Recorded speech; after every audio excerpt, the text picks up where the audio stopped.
Welcome to the Diary of a CEO, an introspective journey into the mind of entrepreneur, investor, and author Steven Bartlett.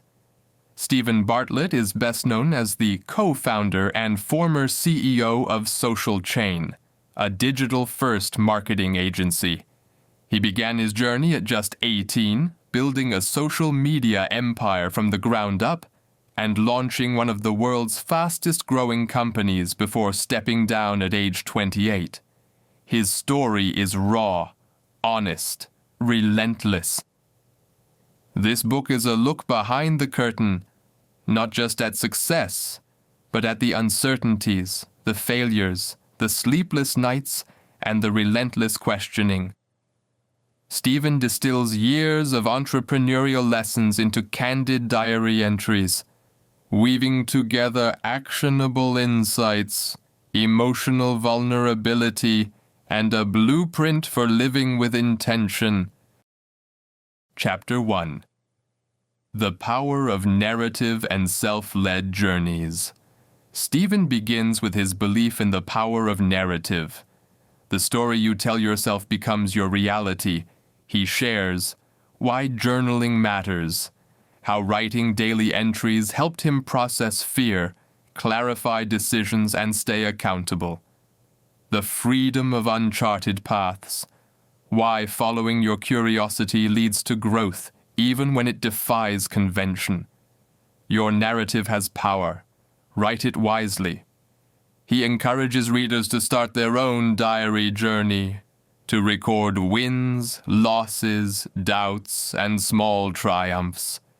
Because self-leadership begins with self-reflection. Chapter 2. Building Social Chain and Embracing Risk. Steven recounts the early days of Social Chain, the hustle of cold calling, the thrill of going viral, and the terror of being so visible. Key insights. Calculated risk is better than no risk. Embrace uncertainty, because growth resides in discomfort. Failure isn't final, it's feedback. He reflects on late nights of idea storms, endless social tests, and the importance of never believing your own hype or your own fear. Chapter 3. Authentic Leadership and Vulnerability. Here, Steven dives into his philosophy of being authentic as a leader. He explains, leadership isn't about perfection. It's about showing up with your full self, strengths and struggles intact. Vulnerability builds trust. Admitting when you don't know something is more powerful than pretending you do. He shares moments when transparency at the toughest times united his team, even when morale was low. Chapter 4. Mental Health in High Performance. Perhaps one of the most crucial topics Steven tackles is mental health in success. The moments when everything looks great on paper, but you feel hollow inside. He opens up about burnout and soul-sapping pressure at the highest levels, the lie of the always-on culture, the importance of rest, therapy, and building emotional literacy, even when it feels like the world expects you to grind non-stop. Steven teaches that true success isn't sustainable without rest, that your mental health is essential to your leadership and legacy. Chapter 5. Self-worth. You are not your work. Steven begins this chapter with a bold and vulnerable truth. For years, my self-worth was tied entirely to my productivity. He describes the emotional burnout that happens when we only feel valuable when we're working, achieving, producing. He candidly reflects on how this mindset nearly crushed his joy, relationships, and health. He asks the listener, when was the last time you felt worthy, even when you weren't producing? This is a call to redefine self-worth, not as a reflection of your resume, income, or followers, but as something innate, given, sacred. Steven urges readers to create space between their identity and their outputs. Because if you lose the business, the job, or the audience, who are you then? This chapter is an invitation to love yourself, not because of what you do, but in spite of it. Chapter 6, Identity. Rewrite the story. Steven transitions into a conversation about identity. He asks, "Are you the author of your identity, or just the narrator of someone else's story?"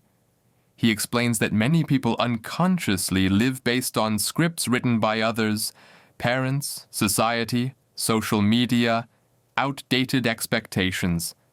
Steven challenges us to rewrite the story. If you've been told you're not enough, choose a new belief. If you've accepted failure as your identity, reframe it as a chapter, not the ending. If you've always followed the safe route, consider exploring the bold one. Your identity, he says, is fluid and within your control. But you have to be conscious enough to claim it. He shares journal entries from moments when he decided to let go of past labels and step into who he was becoming. Chapter 7, Habits. Building a life from the inside out. Steven turns practical. He introduces the power of daily rituals and how small habits shape big legacies. The life you want is hidden in the habits you repeat. He's brutally honest. Success didn't come from some secret blueprint. It came from disciplined repetition, from early wake-ups, focus blocks for deep work, mindful nutrition movement, quiet time with his thoughts, daily journaling. Steven breaks it down. It's not about doing 100 things. It's about doing a few important things consistently. He encourages listeners to audit their current habits. If your future is built on today's actions, are you laying bricks or digging holes? Chapter 8. The voice in your head. This chapter is about the inner critic, the voice that says, "You're not smart enough. You'll fail again. You're just lucky, not worthy." Steven shares how he battled imposter syndrome even after massive success. He explains that most of our self-doubt isn't rooted in truth, but in repetition. Things we've heard or believed so many times, they became internalized. Your mind listens to what you tell it. Feed it truth, not fear. He teaches a practice called mental editing. Whenever a destructive thought appears, pause, question it, replace it, not with blind positivity, but with grounded truth. He writes in his journal daily 3 things he's grateful for, 1 thing he's proud of, 1 limiting belief he's letting go. Over time, this rewired his thought patterns, not just as a leader, but as a human being. Chapter 9. What follows success? The anticlimax. Steven opens this chapter with a surprising confession. The day I became a millionaire was the loneliest day of my life. He reflects on achieving financial success, recognition, and global reach, and feeling strangely empty. He explains that society glorifies the chase but forgets to teach us how to handle the arrival. When you've poured everything into a goal, what happens after you hit it? Steven felt lost. No parades, no epiphany. Just silence. He realized the importance of having goals beyond the goal, a life filled not just with outcomes, but with meaning. So he began building something deeper than business. Better friendships, a stronger relationship with himself, causes that mattered. New creative expressions, don't live just to arrive, live to expand. Chapter 10. Failure is the best teacher. This chapter is raw. Steven details some of his hardest failures, product launches that flopped, public criticism, leadership mistakes that cost money and trust. But he flips the script. Failure, he says, is not the opposite of success. It's the companion. He breaks down the failure loop. You try something bold. It doesn't go as planned. You reflect honestly, you adjust. You try again, wiser, stronger. He shares how Social Chain's biggest failure taught him how to listen more, delegate better, build resilient systems, and he encourages every creator, entrepreneur, and dreamer to fail fast, fail forward, and fail with grace. Chapter 11. The Crisis of Control. Steven admits he used to try to control everything, from every line of code to every decision to how people perceived him. But control, he discovered, is a trap. It gives the illusion of safety, but breeds anxiety, overwork, and disconnection. Leadership isn't about control, it's about clarity. He learned to trust his team. Let go of perfection. Accept that uncertainty is part of growth. This surrender didn't make him weaker. It made him wiser. It freed him to focus on vision rather than micromanagement. He closes this chapter with a simple mantra. Let go to grow. Chapter 12. Grief, loneliness, and the shadows of success. One of the most powerful diary entries Steven shares is about a period of deep loneliness, even while being surrounded by fans, followers, and financial abundance. He writes, "Success without connection is just a well-decorated prison." Steven reflects on moments of loss, the grief of outgrowing old friendships, the silence after major wins, the aching gap between who he appeared to be and how he truly felt. He emphasizes the importance of building emotional intimacy with people who know the real you, taking off the mask of high achiever to allow love in letting yourself be seen, not for your image but for your heart. People can't love the mask, only the man behind it. This chapter is a turning point, a reminder that healing is part of leadership, and that even CEOs cry and grow. Chapter 13. Culture Eats Strategy for Breakfast. Steven opens this chapter with a powerful reflection. You don't build a business, you build a team, and the team builds the business.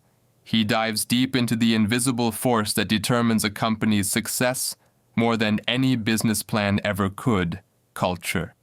He shares how early on he underestimated its power, but as Social Chain grew, he began to understand that strategy is logic, culture is emotion, and emotion moves people. A toxic culture can destroy talent. A strong one can elevate it beyond belief. Chapter 14. Hiring for heart, not just skill. Steven recalls one of his most painful lessons, hiring someone who looked perfect on paper but was toxic to the team. That mistake cost him not just time and money, but trust. He learned to ask a new question in hiring. Does this person make the team better, not just the work? He outlines his hiring principles. Hire people whose values align with yours. Look for humility, curiosity, and emotional maturity. Prioritize integrity over resume polish. And most importantly, Steven shares the magic of hiring people who believe in the mission, not just the paycheck. Chapter 15. Building a culture of belonging. Steven outlines the foundations of a healthy, high-performing culture. Psychological safety, where people feel safe to speak honestly without fear. Transparency, even in failure, especially from leadership. Appreciation, recognizing the small efforts, not just big wins. Fun, not just after hours, but built into the rhythm of work. He implemented these at Social Chain in radical ways: casual dress codes, no traditional job titles, team adventures, even giving employees public platforms. The result? A team that felt seen, valued, and fully invested in their shared mission. Chapter 16. Leadership is emotional labor. Steven doesn't sugarcoat it. Leadership is hard. Not because of spreadsheets or strategies, but because of people.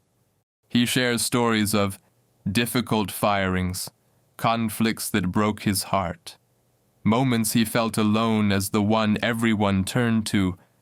Leadership means absorbing pain so your people don't have to. He had to grow thicker skin, but keep a soft heart. He had to stay calm when the team panicked. He had to hold vision when others doubted. It was never about having the answers. It was about creating stability, clarity, and hope. Chapter 17. Exit plans and letting go.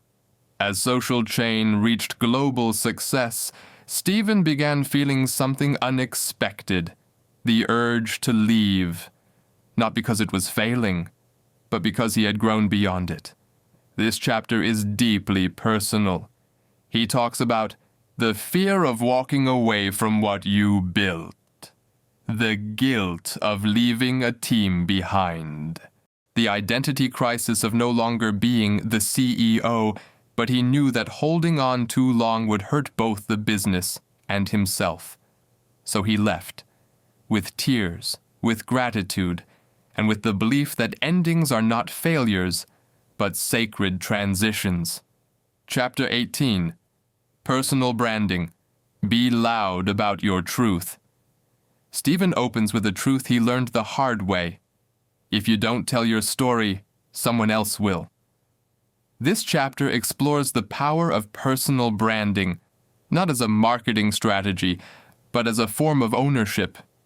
He reflects on the early days of building his own brand while leading Social Chain. At first, he hesitated. Would it seem self-centered, distracting? But then he realized, people don't trust companies.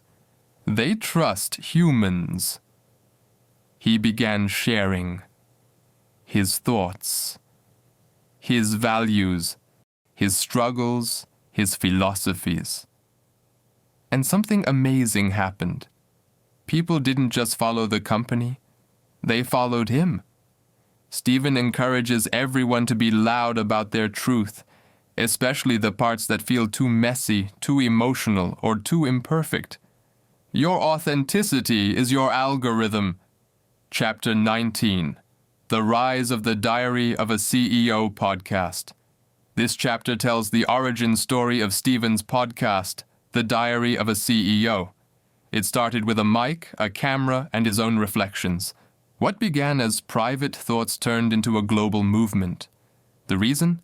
Honesty, depth, vulnerability, no filters, no hype, just the truth, raw, emotional, and human. Steven explains why the podcast grew. People crave realness in a world of filters. Vulnerability connects deeper than any ad. Listening is more powerful than talking. Through this platform, he reached millions and transformed from entrepreneur to thought leader. Chapter 20. Your audience is a community. Steven challenges a common myth, that audiences are just numbers. If you treat your followers like a crowd, they'll treat you like noise.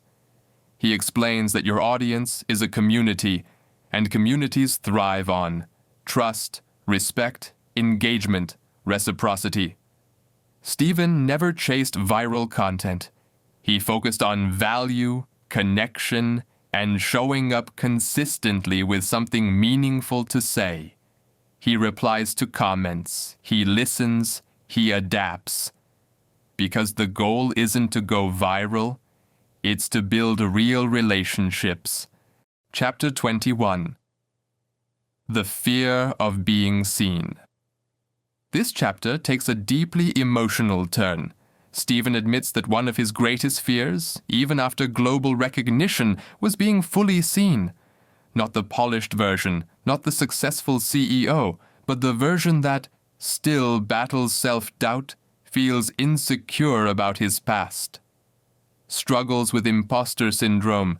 Being visible doesn't mean you're known. He encourages listeners to do the inner work, to sit with their shadows, to heal the inner child, to confront their fears, so they can show up fully and fearlessly in the world.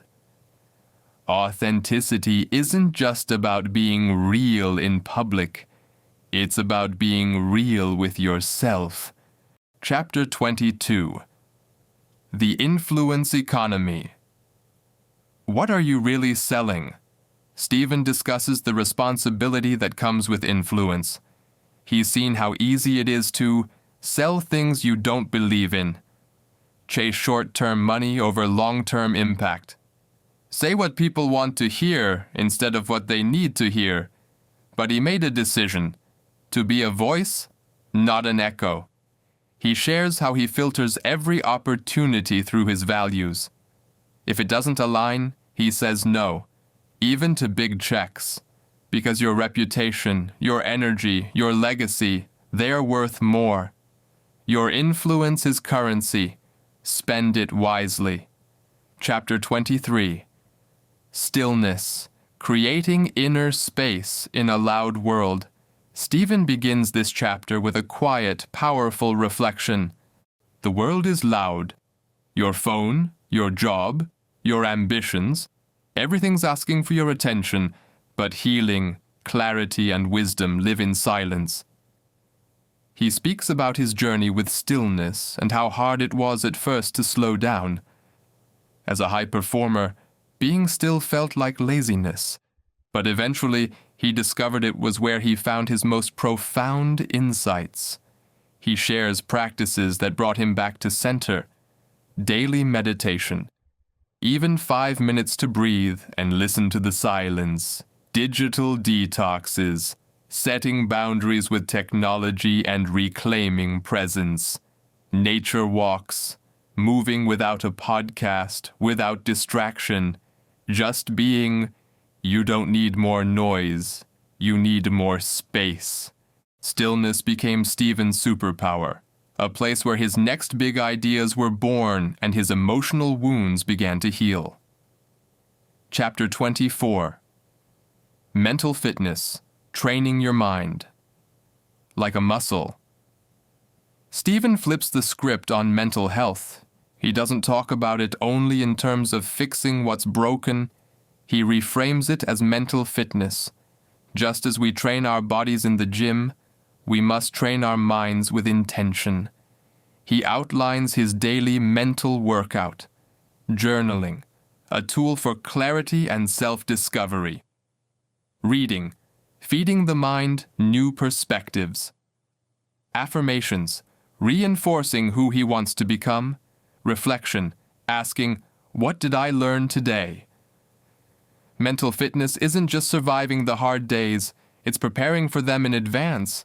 He encourages listeners to take responsibility for their mindset and not wait for breakdowns before making changes.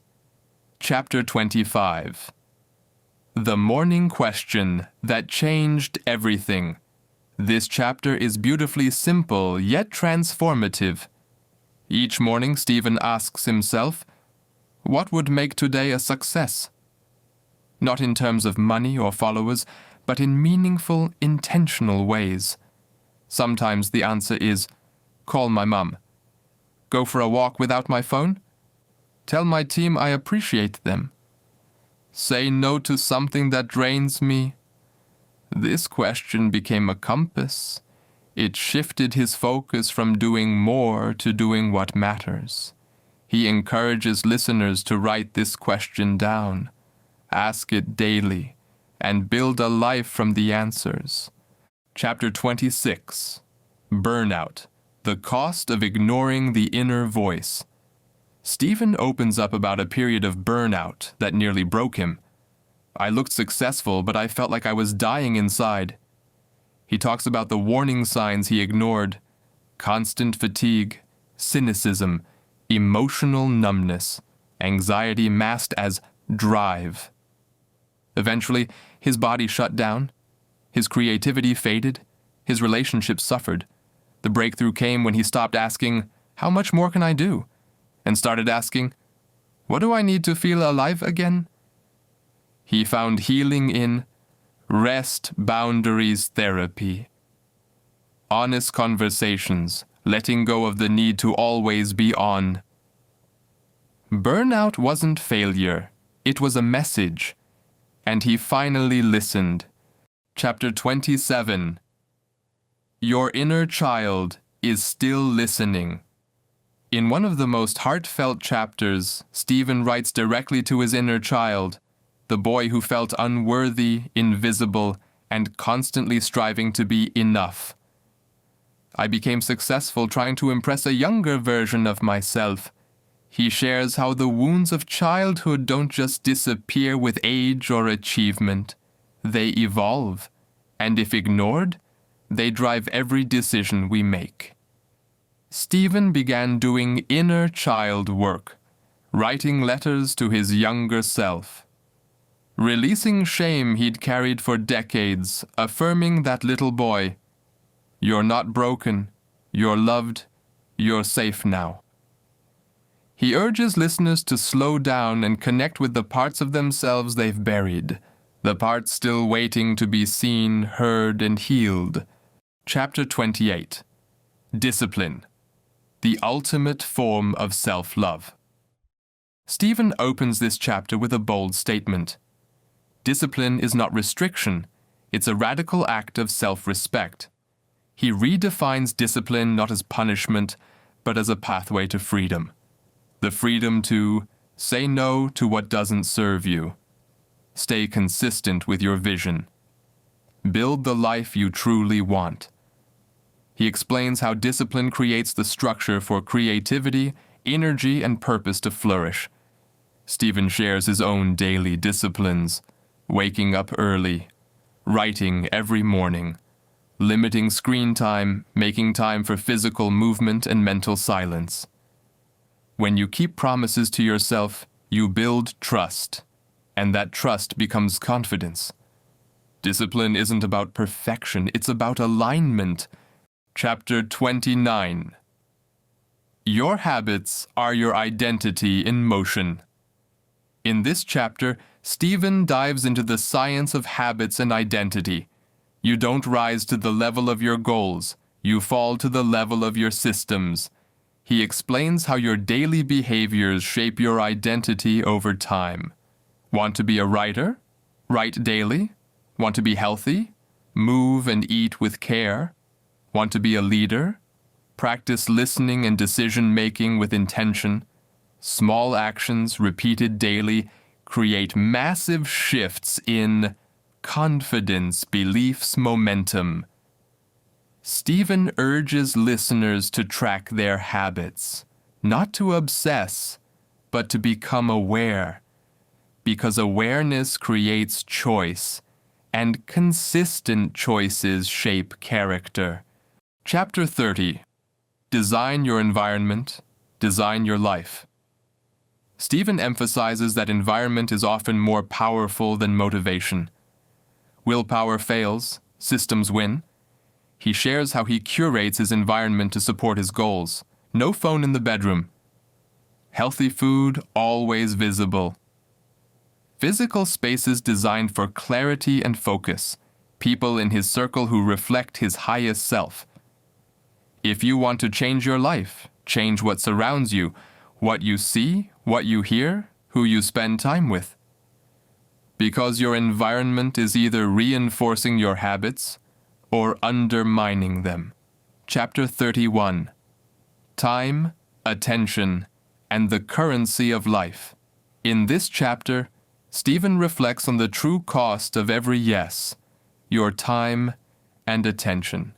He breaks down the myth of multitasking and shares how focused work, for even a short period, can outperform scattered effort over hours. His rules: work in sprints of 90 minutes, then take mindful breaks, batch similar tasks together, protect deep focus like a sacred ritual, say no to anything that dilutes your energy. You don't get your time back. but you can get better at spending it. The goal isn't just to be busy, it's to be impactful. Chapter 32, Future Self-Thinking. Steven introduces a simple but powerful mindset shift. Living from your future self. Ask, what would the best version of me do today? What decision aligns with who I'm becoming? Am I acting from fear or from vision? He began to visualize his future self often, not as a fantasy, but as a compass. This mindset helped him overcome procrastination, make bold, long-term choices, build emotional discipline. You don't become your best self. You remember them, and you practice being them, one day at a time. Chapter 33, The Truth About Money. Steven opens this chapter with raw honesty. Money is not the goal. Freedom, peace, and meaning are. He reflects on his early obsession with financial success, thinking that when he reached a certain number in his bank account, he'd finally feel secure. But after building wealth, he realized, money amplifies who you already are. Money solves problems, but it doesn't cure emptiness.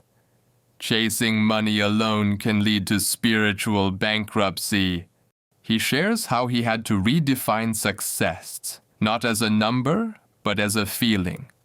The new currency became time to do what he loves, energy for the people he values.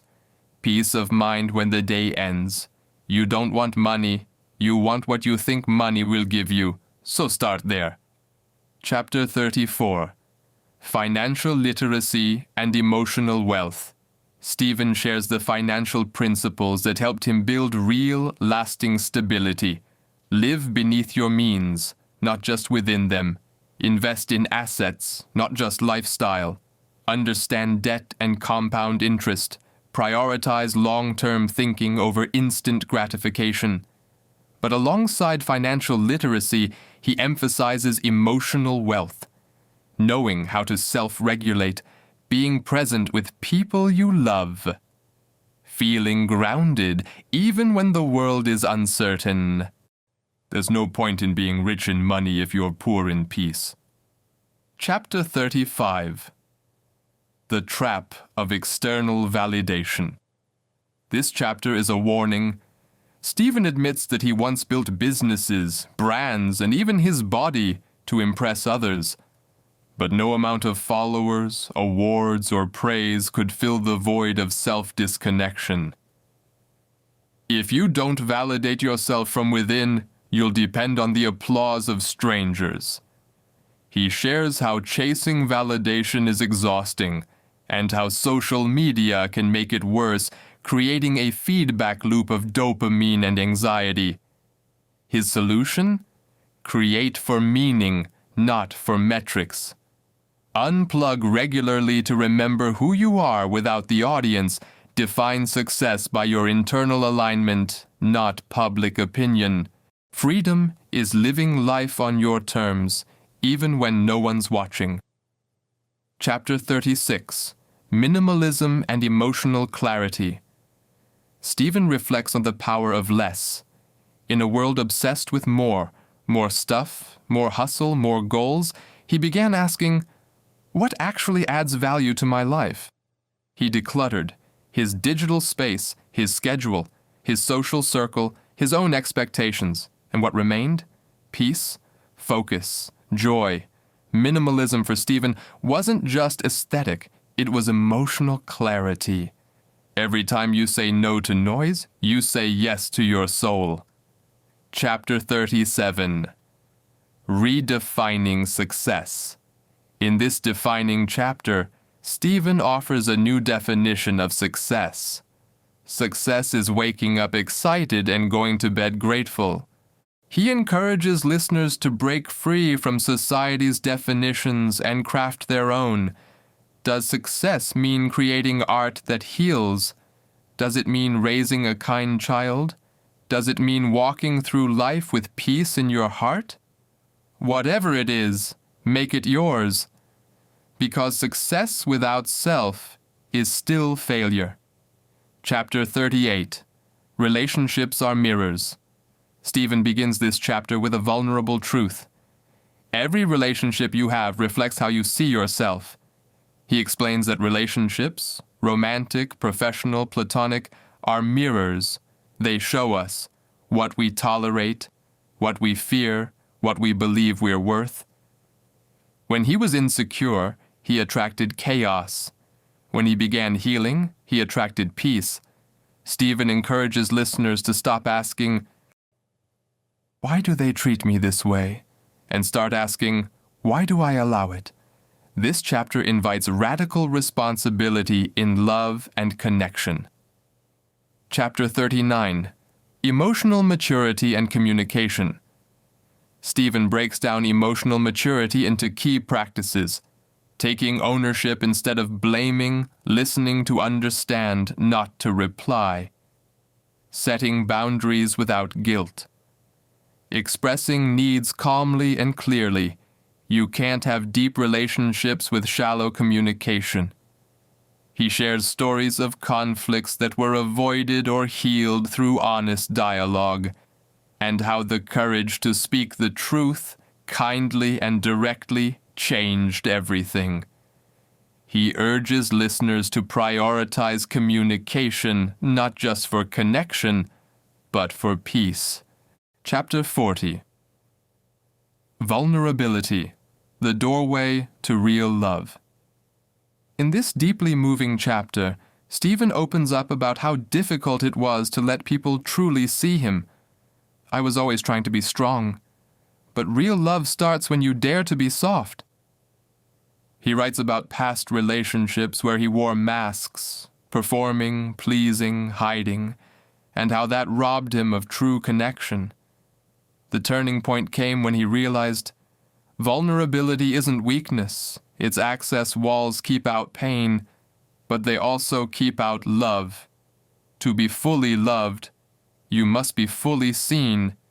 You don't lose people by being vulnerable. You lose them by pretending to be someone else. Chapter 41. Self-compassion in heartbreak. Stephen shares the raw emotional process of navigating heartbreak. He doesn't romanticize it. He speaks to the ache, the confusion, the loneliness.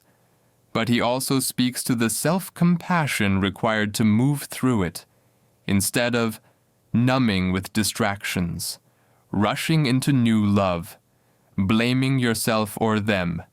He suggests feeling every emotion without judgment, journaling and therapy to gain clarity, returning to the things that bring you back to you.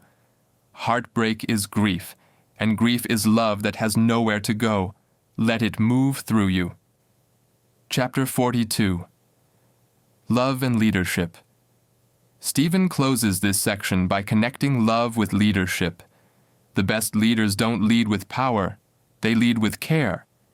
He shares how building teams is about building trust, how he learned to lead with empathy.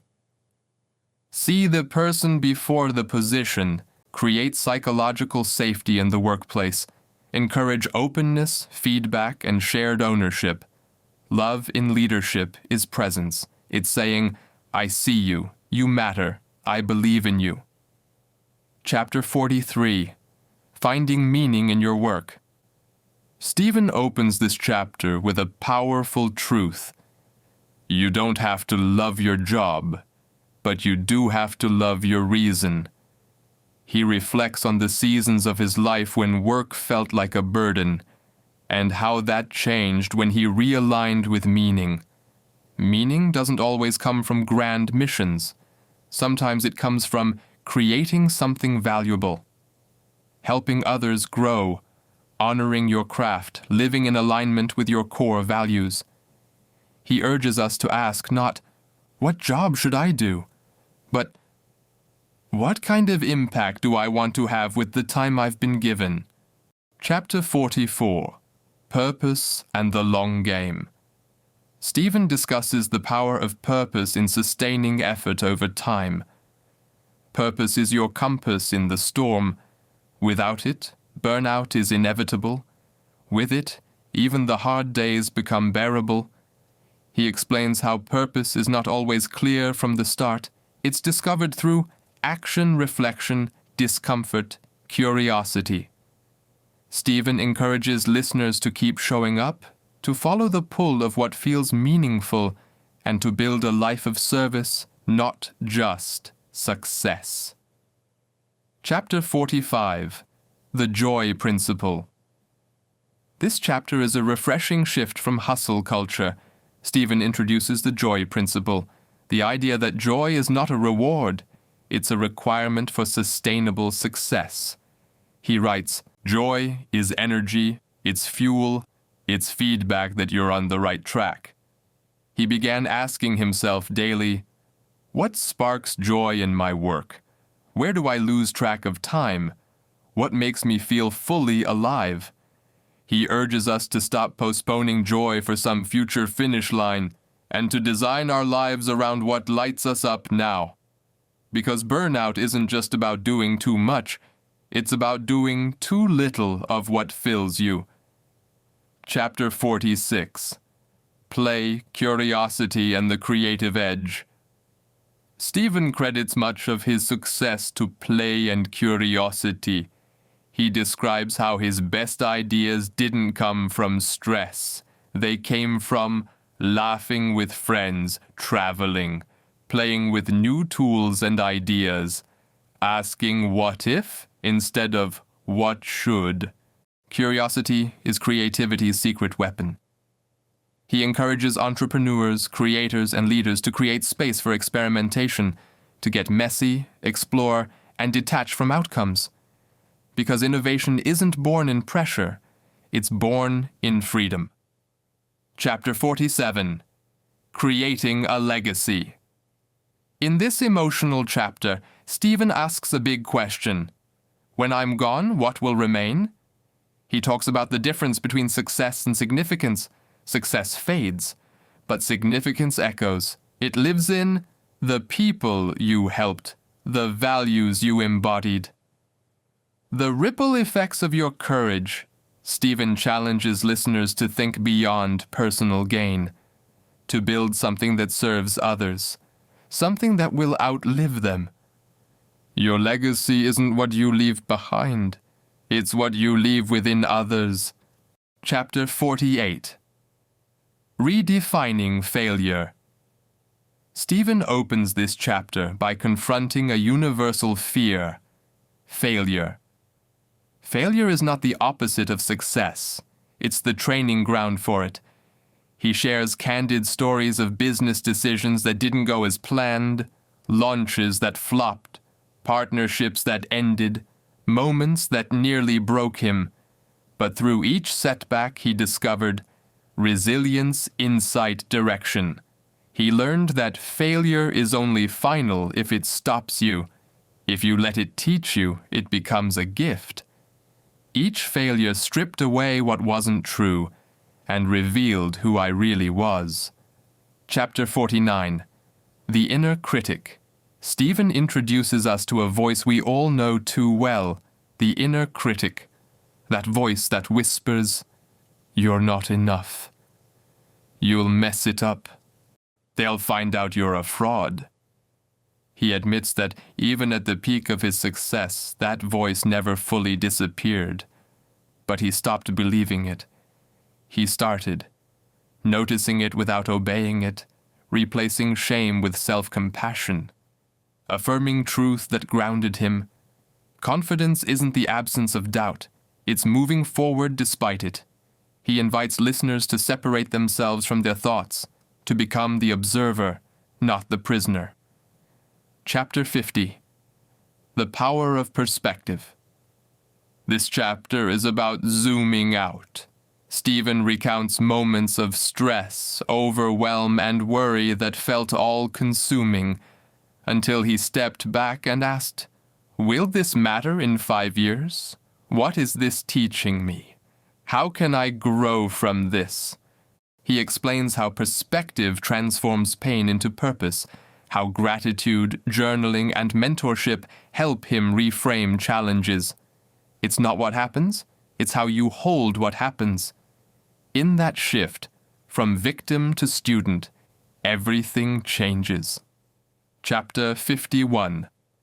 Renewal. Ending what no longer serves. Steven discusses the painful, necessary act of letting go. This includes relationships that drain, projects that no longer align, identities that once protected us but now limit us. Every ending creates space for a new beginning. He speaks to the fear of loss, but also the freedom that follows, the emotional detox, the clarity that rises after chaos. Steven encourages us to honor what served its purpose and release it with grace. Because healing isn't just about what we add, it's about what we remove. Chapter 52. The Beginner's Mind. As we near the end, Steven shares his most humbling realization. I know nothing, and that's where my power begins. He reflects on the beauty of the beginner's mind. Curious, open, unburdened by ego, he urges listeners to stay teachable, regardless of success. To ask questions, be wrong, start over, learn from everyone. This is how growth never ends. This is how ego dies and wisdom is born. Chapter 53. The Lessons That Matter Most.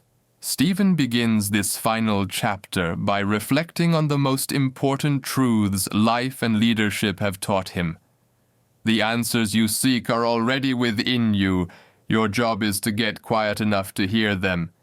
He summarizes key principles from his journey. Know yourself before trying to be known. Let discipline build your freedom. Protect your time like it's your most precious asset. Because it is.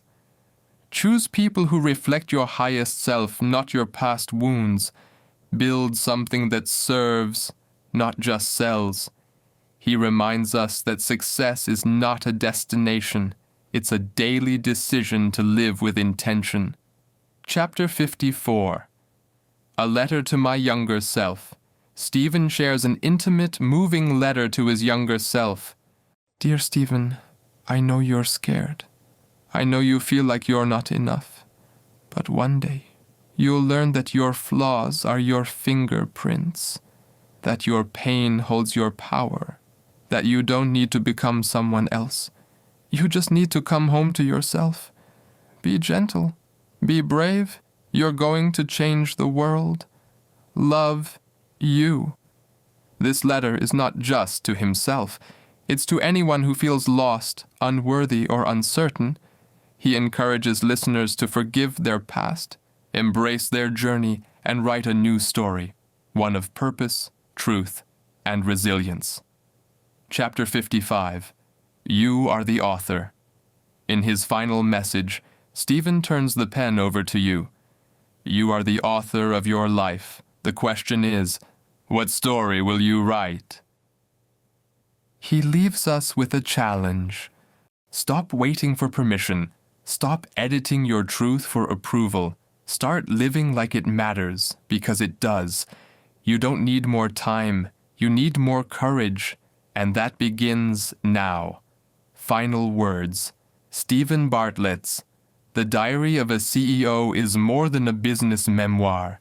It's a blueprint for becoming your truest, most powerful self. By embracing vulnerability, choosing discipline, finding meaning, and letting go of ego, we can live lives that are not just successful, but significant. Your legacy begins the moment you choose to live with love, honesty, and purpose. Thank you for listening.